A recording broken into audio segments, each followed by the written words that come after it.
দ্বারসার কবিতা না, সারা জাহানেরই কবিতা। এই তিনটে রুটিনে কবিতার বাদ গেলে যায়, কেউ দিবে না।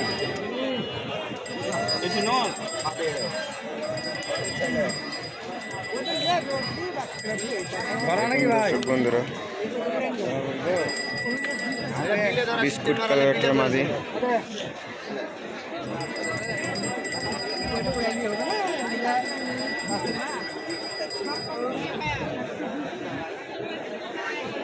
ডিম ছিল, নড়া রয়ে গেছে।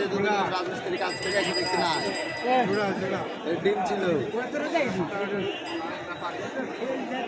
বলেন, আমি তো চাইলাম।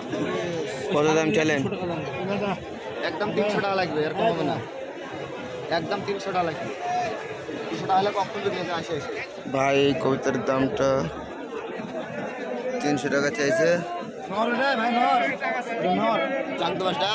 লালটাও মাদি, ওটাও মাদি, পিলমটাও মাদি। হলো মাদি, ভাই 300 টাকা চাইছে। মাদিটা দেখি, লালটা দেখি। এটা ধরা আর মুরব্বী সম্ভবত 200 বলছে নাকি? এটা দিলে করে না, সিটিন মারালে। দেখি রানা ভাই দেখতেছে। এটা কত টাকা দিতে হবে বললামই তো। কত? একদম 300 টাকা।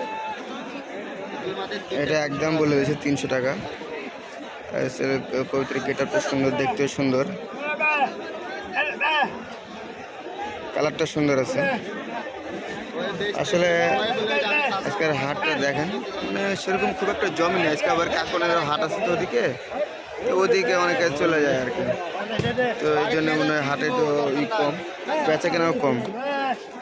আর ওই যে একটা বিস্কুট কালারের মাদি দেখতে পাচ্ছেন, ওটাও মানুষ দেখছে, ওটা দেখে দাম দর হয় কিনা।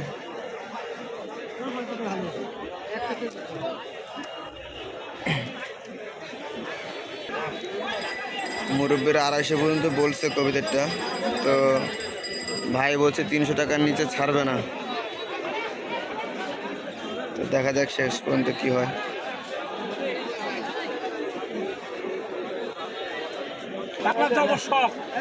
এই দেখেন কবিতাটা 280 টাকা দিয়ে নিয়ে চলে গেল মুরব্বী। এত সুন্দর একটা কবিতার 280 টাকা দাম। তো বুঝতে পারছেন হাটে বেচা কেনা নাই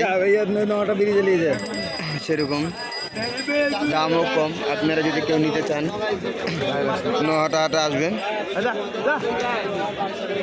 অনেক কম কম দামে এখানে আপনি গিরিবাস পাবেন।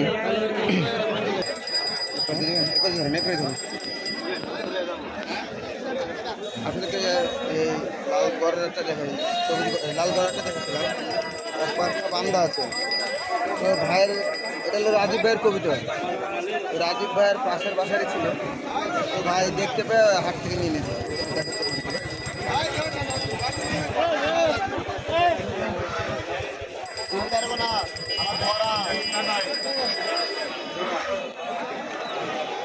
আর কি গড়ের মধ্যে অ্যালমন্ড কালারের একটু ভাব নিয়েছে, গড়ের মধ্যে অ্যালমন্ড কালারের ভাব নিয়েছে। কবিতাটা দেখতে খুবই মাশাআল্লাহ চমৎকার। চোখটা কাঁচা হলে যাচ্ছে।